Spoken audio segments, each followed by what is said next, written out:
November 21. புனித கன்னிமரியாவை காணிக்கையாக ஒப்புக் கொடுத்தல்.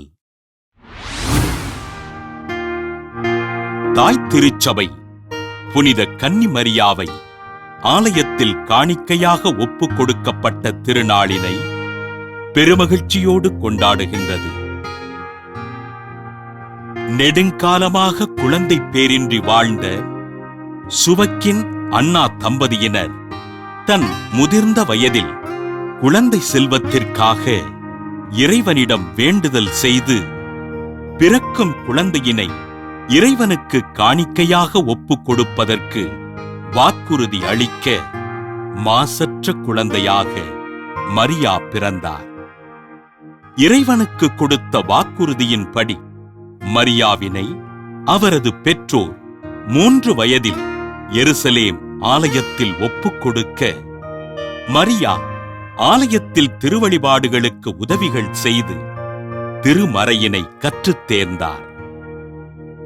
புனித கன்னிமரியா காணிக்கையாக ஒப்புக் கொடுக்கப்பட்ட எருசலேம் ஆலயமானது சிதைவுற்று காணப்பட கிபி 543ஆம் ஆண்டு பைசாந்திய பேரரசர் முதலாம் ஜஸ்டீனியன் அவ்வாலயத்திற்கு அருகில் புதியதாக ஆலயம் கட்டி எழுப்பி புனித மரியன்னைக்கு அர்ப்பணித்தார்.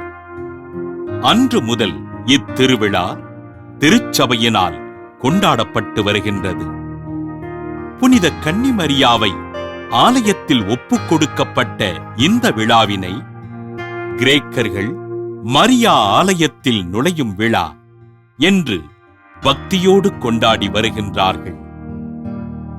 9ஆம் நூற்றாண்டு முதல் இத்தாலியின் தென்பகுதி முழுவதும் கொண்டாடப்பட்டு வந்த இவ்விழா கிபி 1472ஆம் ஆண்டு திருப்பலி புத்தகத்தில் சேர்க்கப்பட்டது. கிபி 1568ஆம் ஆண்டு திருத்தந்தை 5ஆம் பத்திநாதர் இவ்விழாவினை திருவழிபாடு நாட்காட்டியில் நீக்கம் செய்ய திருத்தந்தை 5ஆம் சிக்ஸ்துஸ் கிபி 1585ஆம் ஆண்டு திருவழிபாடு நாட்காட்டியில் சேர்த்தார்.